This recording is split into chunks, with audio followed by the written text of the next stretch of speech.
खान जी। क्या कहेंगी, इतने लोग आए हुए हैं और क्या क्या चल रहा है ये सब कुछ? आपको नहीं लगता कि लोग डिस्टर्ब हो चुके हैं? देखें, डिस्टर्ब चाहे हुए हों, हम थके नहीं हैं। एटलीस्ट जब से बैठे हुए हैं, हम में से कोई वर्कर नहीं थका। क्योंकि खान साहब की हिफाजत हमारी, मेरे ख्याल है कि पूरी कौम की रिस्पॉन्सिबिलिटी है, खाली ये नहीं है कि वर्कर्स की ज़िम्मेदारी है। इस वक्त जितनी प्रीशियस चीज़ है मुल्क में, वो सबसे कीमती खान साहब हैं।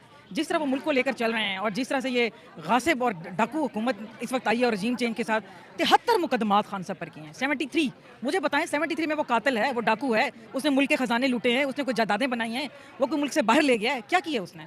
तो ये सारे तमाशे जो हैं, ये सारे पब्लिक जानती है कि कौन कर रहा है, किस किस का हाथ है इसमें, सबको पता है। लिहाजा ये ज़हन में रखें कि खान साहब की गिरफ्तारी मुमकिन नहीं है।